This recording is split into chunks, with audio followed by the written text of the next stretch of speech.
Rapport de bord, 5e jour. Malgré les réparations de la veille, mon GPS n'envisageait que 2 dimensions de l'espace. Je me dirigeais donc vers l'atelier des polyèdres de paix, pour en savoir plus sur le volume des objets en espace.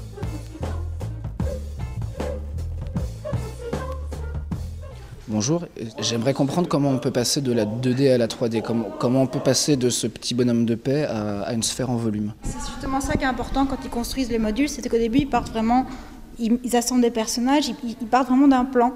Et petit à petit, ils vont rajouter des personnages sur les bords et ils vont se rendre compte d'eux-mêmes que la forme va prendre du volume. Et je pense vraiment c'est ce passage de la 2 dimensions quand ils sont sur le plan, au passage à la 3 dimensions, au fur et à mesure qu'ils rajoutent des pièces et qu'ils se rendent compte qu'ils forment cette boule. C'est la main de l'homme qui en a fait le cerveau. Chacun travaille avec les mains et en réfléchissant. Avec 60 modules ou moins, il y a des milliers de modèles à faire. Dans certaines configurations, je peux trouver dans ma documentation qu'il y en a, mettons, 3000 et autant, mais il y a des configurations dans lesquelles je ne sais pas.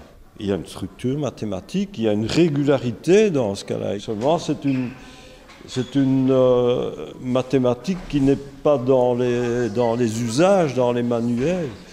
Au début, c'est n'importe quoi peut-être, mais on examine ce qu'on fait et un plan se construit. Peut-être qu'on défait et on exécute son plan. J'espère que tu vas donc pouvoir rentrer sur ta planète, que tu auras appris de choses magnifiques concernant nos 3 dimensions et que l'espace temporel t'attend. En vue de mettre les plans de mon GPS en ordre, je confiais à mon ami les outils de la compréhension du volume.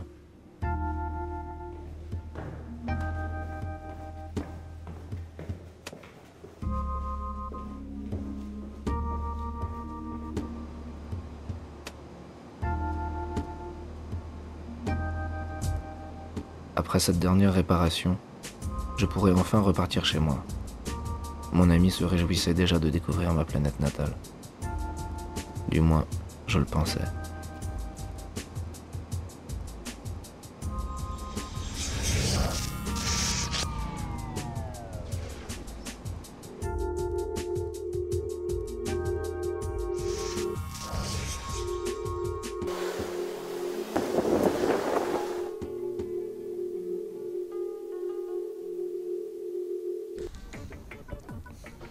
Excusez-moi, je sais pas vraiment bien où je suis.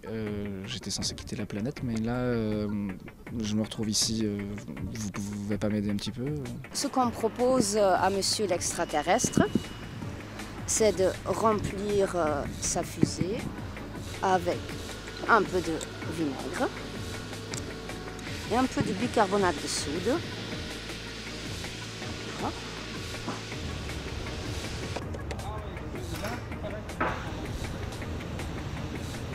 Voilà, il est parti. Impatient de rentrer chez moi, j'appliquais ce nouveau savoir immédiatement.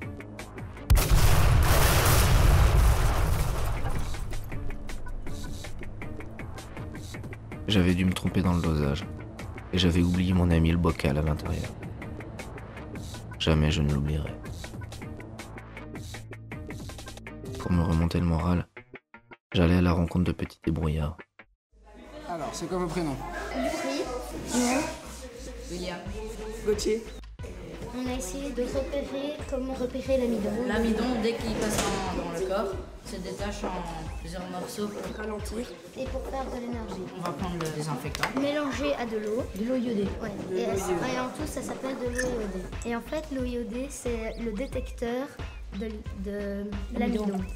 Ici, dans les céréales, il y en a beaucoup. Dans le céréal, il y en a beaucoup plus que dans le sucre. Donc la couleur est plus foncée. Les pommes de terre. Normalement, il y a un peu d'amidon. Il y a moins d'amidon. Donc la couleur va changer après quelques secondes. Ici, il n'y en a pas dans la pomme. Et dans l'orange, il n'y en a pas.